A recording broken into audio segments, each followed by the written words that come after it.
Saudara-saudara, sekarang ini banyak orang bisa memberi contoh, tapi sedikit orang bisa menjadi contoh. Ngasih contoh mah gampang, jadi contoh susah. Karena beliau manusia. Laqad ja'akum rasulun min anfusikum. Kalau kambing disuruh nyontoh ayam, yang nyuruh nyontoh kagak punya pikiran. Ya, kagak level. Kambing mah nyontohnya kambing, kebo nyontohnya orang, nyontohnya orang. Makanya Nabi kita orang, bukan malaikat, bukan jin, bukan dewa, manusia. Kalau manusia disuruh nyontoh manusia, itu perintah masuk akal, predispositionnya sama. Kalau disuruh nyontoh malaikat mah ribet kan. Malaikat bagaimana nyontohnya, dia mah tidur kagak, makan kagak, sama duit budek, sama perempuan kagak open, lah susah nyontohnya. Ya, Superman tuh biar hebat nggak bisa dicontoh Superman, bagaimana terbangnya? Lagian pakai celana dalam di luar, Pak. Nggak bisa dicontoh Superman mah. Nabi kita manusia utuh, cuman sungguh pun manusia, kualitasnya beda. Ini namanya basyarun la kal basyari. Manusia memang, tapi jangan samain, bobot bibitnya beda. Contoh, kita nih manusia, kita tidur. Nabi kita manusia, beliau tidur. Tidur Nabi, tidur mata doang, hatinya nggak pernah tidur. Tuh bedanya sama kita tuh. Tidur kita keblek, asal tidur habis-habisan. Lagi, kita manusia, kita keringetan. Nabi kita manusia, keringetan. Keringet Nabi harum wangi, bau minyak kasturi. Zaman belum ada parfum. Keringet kita udah rasain aja masing-masing dah, jangan pakai dikebet udah.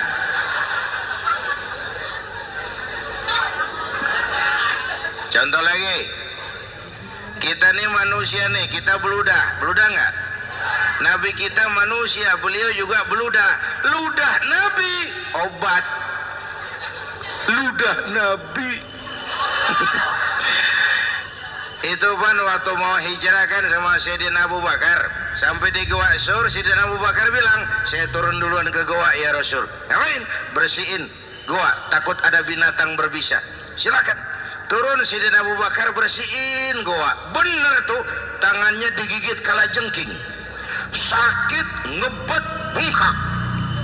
Kalajengking Arab. Ya emang di Arab kejadiannya. Herm nyaut aja bener. Ditahan aja. Udah aman ya Rasul, silakan turun. Lama-lama dalam gua berduaan kelihatan juga Sayyidina Abu Bakar mukanya pucat.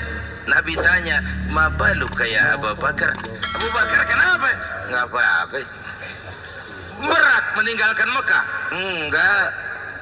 Malas hijrah ke Madinah? Enggak. Takut diubur-ubur Quraisy? Orang kata enggak, itu mah enggak. Loh, kenapa muka kamu pucat? Tangan digigit kalajengking. Ngapa nggak ngomong dari tadi? Saya nggak mau nyusahin Tuhan ya Rasul. Biar saya tahan, asal jangan nyusahin Tuhan. Jangan begitu kau. Sini tanganmu, diambil sama baginda Nabi. Bismillahirrahmanirrahim. Cuh, diludahin, ringkes, sembuh saat itu juga. Ludah Nabi. Pengen tahu kita yang ludahin, bengkak campur koreng.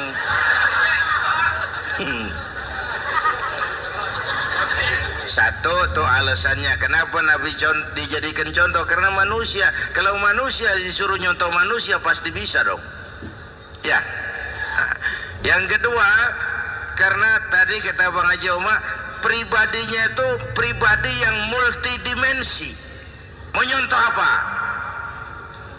Pak, saya ini pengusaha Pak. Nabi umur 9 tahun udah ke Syria tuh, dagang lintas negara, Syam. Saya jenderal Pak, Nabi mimpin tentara di medan perang Mas. Saya mau balik Pak, Nabi dakwah Bung. Saya guru Pak, Nabi ngajar Mas. Innama bu'istu mu'alliman, aku diutus sebagai guru, guru umat, guru bangsa. Saya politisi Pak, Nabi diplomat ulung Bung. Saya presiden Pak, Nabi mimpin bangsa dan negara Mas. Saya kepala rumah tangga Pak, Nabi punya anak bini Bang. Ayo lempengan mana dulu cari ngomong.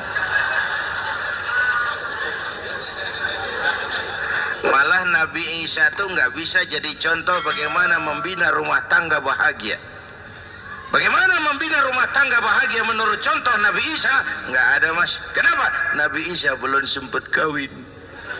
Ya, Nabi Isa belum sempat kawin. Ada pengikut Nabi Isa menyangka nggak kawin ajaran Nabi Isa, pada ngikut lagi nggak kawin. Tuh pastor tuh mubazir. Orang dikasih perabotan. Bang bener, saya kalau dalam Islam kiai kagak boleh kawin, saya pilih berhenti jadi kiai. Karena kagak ada giro-giroan, botak rambut.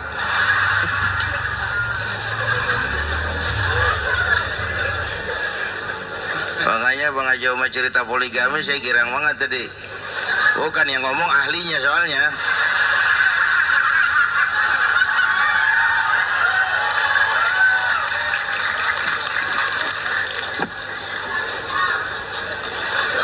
Dadah gitu aja deh ya. Nah, kata Imam Busair ini yang dahsyat. Ka'annahu wa huwa fardun fi jalalatihi fi askarin hina talqahu wa fi hashami. Sepertinya kehebatan Rasulullah itu sama, baik sendiri maupun di tengah tentara. Artinya begini, orang hebat banyak, tapi yang hebat di mana-mana susah nyarinya. Baginda Rasul ini lagi duduk hebat, lagi jalan hebat, ada di pasar hebat, lagi di masjid hebat, di medan perang hebat, di depan anak-anak hebat, di mata musuhnya hebat, di depan sahabatnya hebat, di mata istrinya hebat, di mana-mana hebat. Lah susah cari orang begini Bang. Ya, kita mah hebat juga setempat. Di kantor hebat, sekantor orang diomelin. Di kantor, pulang ke rumah dikeplak sama bininya diem aja. Nih di depan bininya dia kagak hebat dia mah.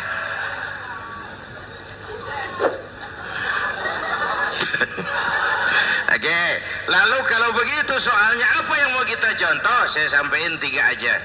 Pertama, Nabi kita ini tokoh yang sejak kecil udah ditempa kesusahan. Bu, tadi kata Bang Haji, Islam mengangkat derajat kaum perempuan karena perempuan banyak melahirkan orang besar. Lihat Sayyidah Aminah, ibunda baginda Nabi, melahirkan anak pertama tanpa didampingi suami. Meninggal suaminya, sedih hatinya, remuk perasaannya, tapi tegar jiwanya. Dilahirkannya bayi bernama Muhammad, diasuhnya penuh kasih sayang, diantarnya menjadi orang besar dan memang dibesarkan oleh Allah. Itu contoh tuh Bu. Bilangin anak-anak tong, bocah Nabi ngangon kambing tong, sekolah tong, jadi orang gede. Baba lu tibang tamat SD, lu sarjana lu. Baba lu cuman jadi RT, lu jadi camat lu. Biarin malu baba lu pala jadi kaki, kaki jadi pala, asal lu terus sekolah. Bu, anak sekolahin, gelang doang digedein lu. Nih kan kita Betawi no, pendidikan ngentengin banget kotan. Udah dong, jangan tinggi-tinggi sekolah udah. Ngapa mak? Baba lu kagak sekolah hidup no. Hidup dong, pun jamu monyet juga hidup. sekolahin.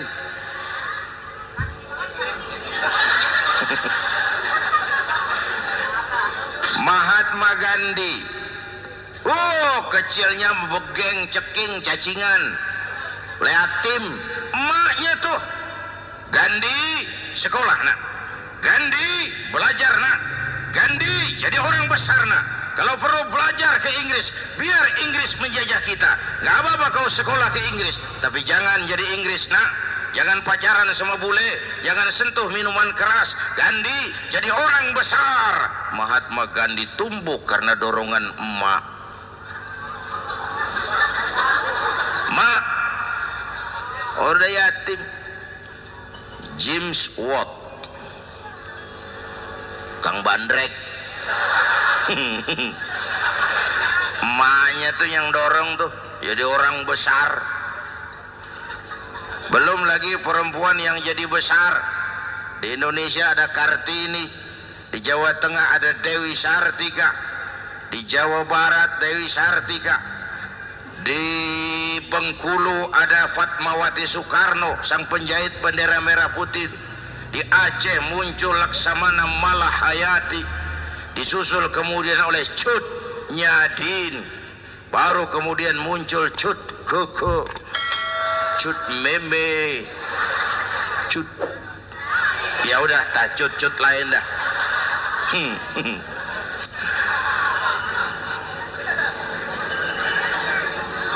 Nabi ke remajanya nggak dikolokin, tegar, tahan bantingan, nggak cengeng.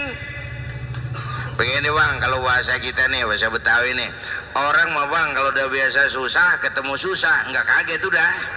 Ya kita Betawi kan mah susah udah nukangin. Susah mulu.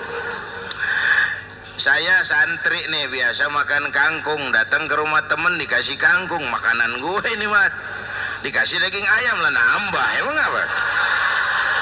Orang mah kalau biasa susah enak nggak kagetan. Saya santri biasa tidur di masjid, disuruh nginep di hotel, lah pules nggak? Tapi yang biasa tidur di hotel, suruh nginep di masjid, encok. Makanya kemarin tuh waktu menteri-menteri baru dilantik tuh saya ngarepin tuh, mudah-mudahan nih menteri ini begitu dilantik bacaannya nawaitu sauma ghadin. Lu pada niat puasa dulu dah, entaran. Puasa kan bukan kagak boleh, nunda doang, nunda puasa mah. Tempe boleh, maghrib. Tahu boleh, maghrib. Air kelapa boleh, maghrib. Lu menteri pada mau naik mobil mewah boleh, ntar kalau ekonomi udah mendingan, rakyat udah pada legaan napasnya. Ya sebab apa? Itu duit buat mobil para menteri kan duit negara. Duit negara kan duit rakyat. Duit rakyat kan duit gue juga, itu ada di situ. Gue bayar pajak. Sayangnya kebanyakan pejabat kita asal dilantik aja bacaannya Allahumma lakasumtu, niat buka puasa. Orang buka puasa kan kemaruk, apa jadi gares ya? Bu, jadi benar Islam mengangkat harkat, derajat, martabat kaum perempuan. Kata Bang Haji Umar tadi, denger nggak tuh? Waktu Nabi ditanya, ya Rasul, siapa yang paling harus saya taati di dunia? Ibumu. Setelah itu, ibumu. Setelah itu, ibumu. Setelah itu, bapakmu. Ibu 3 kali disebut, bapak. Coba pikirin, ibu 3, bapak 1. 1 bapak. Ini bagaimana ngitungnya, jadi kerok begini nih ngitung nih.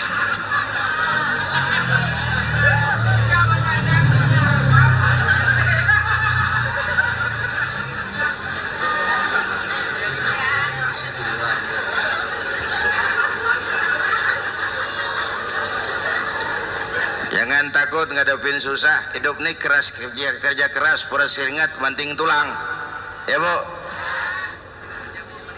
Satu. Yang kedua, contoh dari Nabi, orang yang paling bersih hatinya Rasulullah. Orang yang paling baik akhlaknya Rasulullah. Orang yang bahkan sudah dapat jaminan ampun dari segala dosa Rasulullah. Tapi orang yang kalau sholat malam sampai bengkak kakinya karena rajin sujud Rasulullah. Aspek ibadah. Apaan? Hei, diam-diam giliran gue ini ngomong.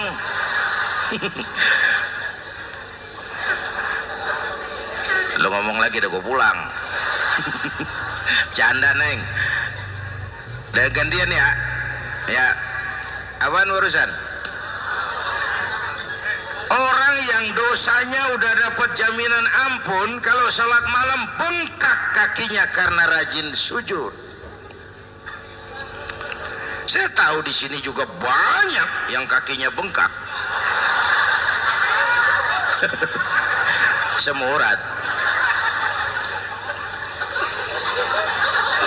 Oke.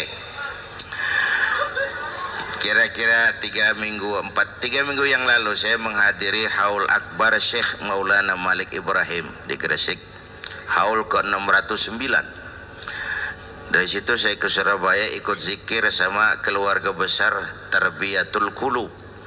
Waktu zikir saya terkejut. Ada kalimat yang dibaca ratusan kali menyentak perasaan saya. Kalimatnya sederhana, kita hafalah, yaitu kalimat Ana Abdullah. Dibaca ratusan kali. Ana Abdullah, Ana Abdullah, Ana Abdullah, Ana Abdullah.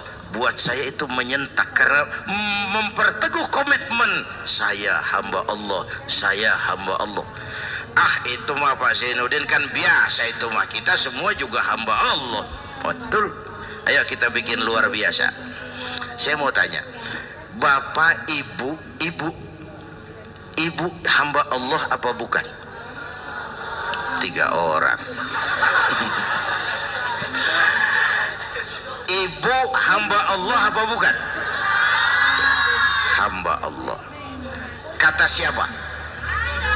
Nah, kata ibu sendiri. Kalau kata sendiri, pan namanya pan ngaku. Ya, orang ngaku mah boleh dong, tiba ngaku. Namanya juga ngaku. Cuman diakuin apa enggak, kita pan belum tahu.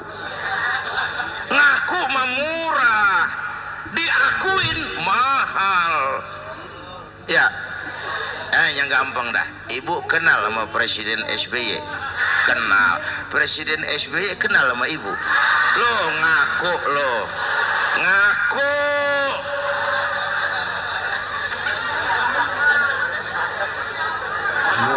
Saya hamba Allah, kata saya. Berapa banyak orang mulutnya hamba Allah, perbuatannya menyatakan dia hamba dunia, hamba harta, hamba jabatan, hamba setan, budak nafsu. Nggak sesuai ucapan sama perbuatan. Yuk jadi hamba Allah yang beneran. Jangan separuh-separuh. Kita mapan asal sakit mah hamba Allah. Ya Allah, ya Allah, lagi sakit. Sehat ya dikit, keder. Nyari masjid nggak ketemu.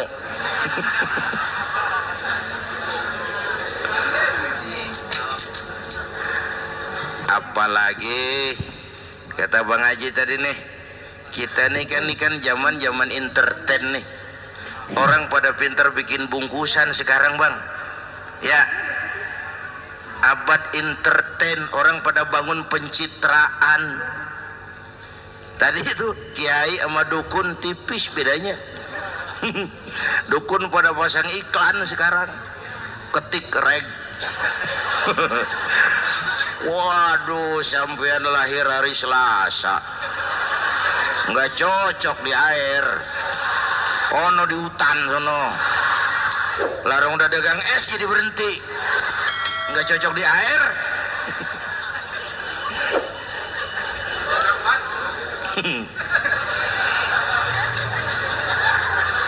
Bu, di zaman agama nih, siapa pakai apa, siapa mau jadi apa, kagak urus nih. Bapak Ibu hadirin yang saya hormati, dan masyarakat kita ini kayak daun kering. Tahu daun kering? Gampang dikumpulin, susah diikat, berisik, gampang dibakar. Tuh daun kering. Penyakitnya kutil, kurang teliti, cepat heran, gampang kagum. Cepat heran, gampang kagum. Dulu ada tuh satu hari tabrakan di jalan kenceng, buah, korban jatuh belepotan darah, dikerubungin orang banyak. Datang wartawan mengambil gambar dari dekat, susah, orang banyak bener ngerubung. Cari akal nih wartawan, tolong saya dikasih jalan ke dekat korban. Orang nengok semua, saudara siapa? Saya bapaknya korban, katanya. Dia ngaku bapaknya korban. Ya orang minggir semua, minggir, ini ada bapaknya korban. Orang minggir semua, dia maju ke depan korban. Sampai di depan korban, pucat mukanya tuh wartawan. Kenapa? Yang ketabrak anak monyet, Pak.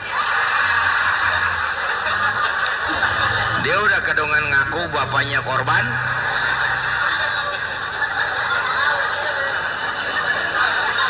Bu, ini cerita pendek tapi pesannya lumayan nih.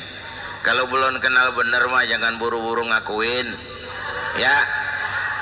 Dia kagak tahu yang ketabrak siapa, main ngakuin aja. Saya bapaknya korban. Lu makan lu jadi bapak monyet, sono lu. Makanya jagain kampung kita nih, jangan kemasukan yang aneh-aneh, ya. Nabi palsu, aliran aneh. Ya ini bid'ah, itu bid'ah. Kuno yang kayak begitu, capek kita ngurusin begitu. Udah kelewatan. Ya. Yang tahlil terusin. Yang kagak suka nggak apa-apa, cuman jangan ngomelin yang tahlil. Orang tahlil juga pakai dalil. Yang mabok masih banyak, yang tahlil diomelin. Kita nih kayak kurang kerjaan. Akhirnya rame turu-turu kita. Padahal yang harus kita kembangkan kan rukun antar umat seagama, rukun antar umat beragama, rukun antar umat beragama dengan pemerintah, kata Bang Haji Omar tadi. Rukun antar umat seagama, turu-turu kita muslim nih kudu rukun. Beda pendapat boleh, marahan jangan. Ya. Ya. Tangan kanan sama tangan kiri juga beda, cuman rukun. Asal kiri gatal nih, kanan kagak diundang nih, dia datang aja nggak rugin. Nggak ada kiri gatal kanan ngomel, lu garuk aja sendiri. Nggak, dia mah akur, ya Bu.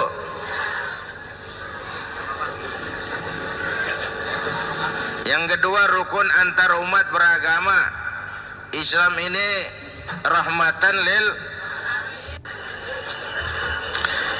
Yang ketiga rukun antar umat beragama dengan pemerintah. Ini mah kita kan bermasyarakat sama juga sembahyang berjamaah. Ada imam, ada makmum. Ya. Nih, rakyat kalau jadi pemilih yang pintar ke depan, mau milih wali kota kayak gubernur kayak presiden kayak. Sebab apa? Sholat berjamaah kan siapa makmum kagak penting, Bang. Makmum mah siapa aja boleh. Ya, tiba ngikutin dia mah. Ngaji dia mah gimana kayak nggak ada bab pemilihan makmum. Nggak usah, makmum mah kagak usah dipilih, siapa aja boleh. Ya Bang, tuh orang budak Bang, boleh jadi makmum. Bacanya kagak fasih, boleh jadi makmum. Ketinggalan satu rakaat, boleh jadi makmum. Tapi nggak tiap orang boleh jadi imam. Siapa yang dipilih jadi imam? Pertama, a'lamuhum, kata Nabi. Orang yang paling alim di kampungmu siapa? Angkat jadi imam. Yang paling alim, bukan yang paling tua. Tua juga kalau kejemur keisut. Dulu tuh Nabi Adam waktu diangkat jadi khalifah kan bekalnya apa? Wa 'allama Adam al-asma'a kullaha. Al-asma' ay al-ulumul katsirah. Dulu zaman Fir'aun perang sihir sama Musa, sekarang perang visi dan misi. Punya ilmu, Bu, ngerti urusan dari tetek sampai bengeknya. Kalau ngikutin imam yang alim pan enak, bisa dipertanggungjawabkan. Hati-hati milih pemimpin, maksudnya bu, jangan terjebak oleh penampilan. Emas pasti kuning, benar? Apa semua yang kuning pasti emas? Udah paham dulu. Ustadz, kenapa? Di kampung saya ada 2 orang alimnya sama. Yang mana yang jadi imam? Afsahuhum, yang lebih fasih lidahnya. Yang satu alim pelok, yang satu alim kagak pelok. Yang kagak pelok suruh jadi imam. Kenapa? Nggak sah orang fasih bermakmum kepada imam pelok. Ustadz, imam pelok, makmum pelok semua. Sah. Namanya kampung pelok, biarin. Susah diurusin udah itu.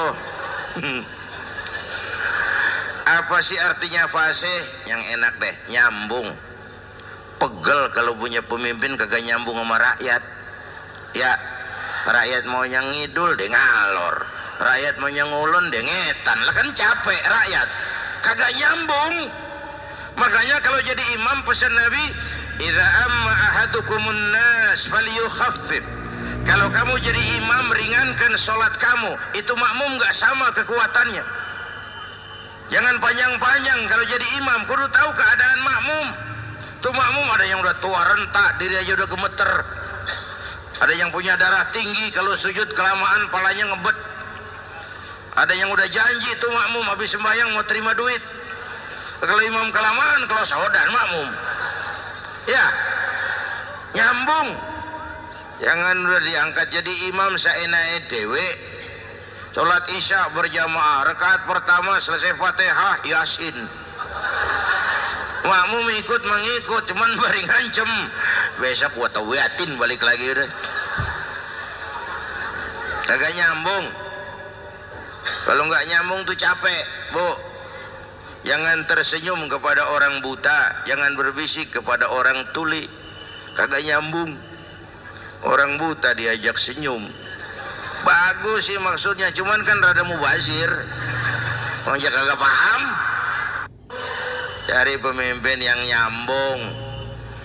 Kalau emang masyarakatnya suka tahlil, cari pemimpin yang suka tahlil. Rakyatnya suka maulid, cari pemimpin yang suka maulid, supaya nyambung, kagak pegel kita.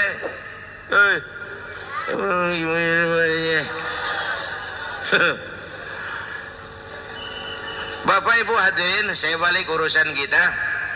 Nyontoh Nabi ibadahnya luar biasa. Bu, kita ini perlu Allah. Kita ini perlu Allah. Semua kita perantau di bumi Allah ini. Perantau pasti pulang.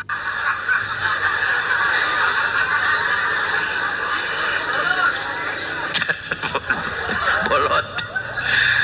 Bodoh kalau ada perantau, dia sadar dia perantau tapi nggak pernah mikirin pulang.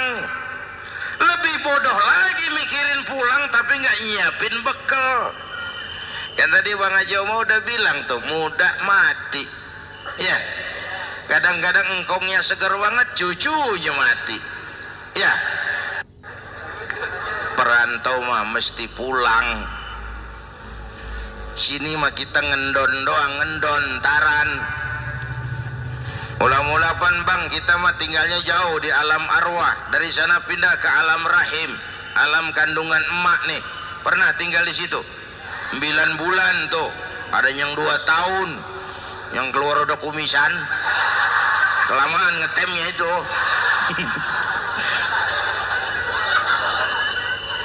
Dari sisi ini oh pantas ibumu, bapakmu, karena alam rahim, fisik dan psikis emak lebih capek dari kita bapak. Kita mah orang laki mah, kita mah pan investor gitu mah, nanam modal doang. Yang olah pabrikan emak tuh, ya mak. Pabrik. Anak-anakku remaja, pemuda yang hadir, masya Allah, emakmu, emakku, emak kita semua nih, dari mulai ngidamin kita udah kita seksa nih mana. Dari mulai ngidamin kita udah kita seksa emak nih, muntah nggak urus. Mending ada yang dikeluarin mah enak, lega. Ini kagak ada apa-apanya. Bener mak. Yang dipengenin yang kagak musim, lah kan setengah mati lagi urusan. Tengah malam pengen megang pala kereta, lu jorok bener lu, gue heran.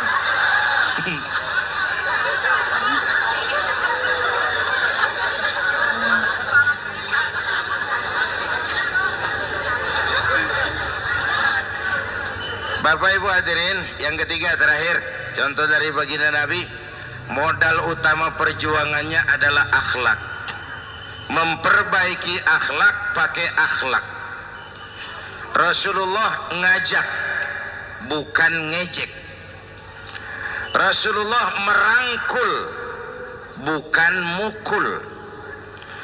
Rasulullah pakai argumen, bukan pakai sentimen. Tujuannya adalah kebenaran, bukan menang-menangan. Prinsip dakwahnya basyiru wala tunaffiru, yassiru wala tu'assiru.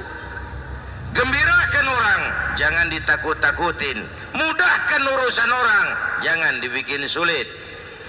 Di masyarakat memang mendingan rakyat rendah berakhlak tinggi daripada pejabat tinggi berakhlak rendah.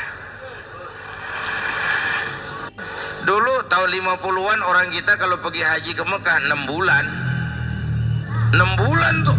Orang udah pada lupa aja baru pulang. 6 bulan. Yang ada cuman kapal laut, Mekah Madinah onta. Banyak rampok lagi di gurun pasir Baduy itu. Dulu orang tua kita belajar manasik, kalian belajar silat. Sekarang karena kemudahan kemajuan ilmu menciptakan Boeing memotong waktu 5 bulan.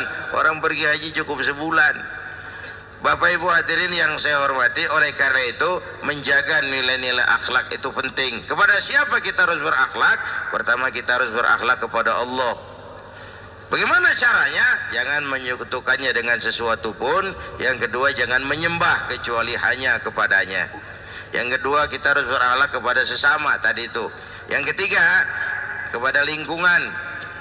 Saya dulu masih zaman ada almarhum kakek saya, engkong. Kampung saya banjir, air masuk ke rumah. Saya teriak, "Kong, banjir, Kong." Engkong saya ketawa, "Biarin, bukan salah air. Habis salah lo. Salah kita bagaimana, Kong? Lah lo tempat air lo tempatin. Yang punya tempat datang ya kagak ngerti, ini tempat gua, ini di sini nggak pada lo, lah banjir." Engkong saya nggak makan bangku sekolahan, tapi wise pak. Air kan bukan musuh, air kan temen. Temen kan kudu punya tempat. Lalu kagak punya tempat, pantas kemana dengan ayam. Banjir, ya. Dulu saya remaja ngaji babul istinja, kiai ngajar makro, buang air kecil di tanah berlubang. Saya tanya, kenapa makro kiai? Pertama, untuk alasan kesehatan. Siapa tahu di lubang yang kamu kencingi ada gas beracun. Kalau tidak kiai, kalau tidak maka artinya melindungi binatang yang ada di dalam lubang. Siapa tahu di lubang yang kamu kencingin ada semut. Sedang rapat membahas laporan Susno 2Ji. Apa dosanya lalu mati dikencingin? Ini namanya rahmatan li semut. Saya mau bilang alam sekarang tidak seramah dulu karena kita juga nggak ramah sama alam. Bapak Ibu hadirin yang saya hormati, padahal watak Islam rahmatan lil alamin. Inilah barang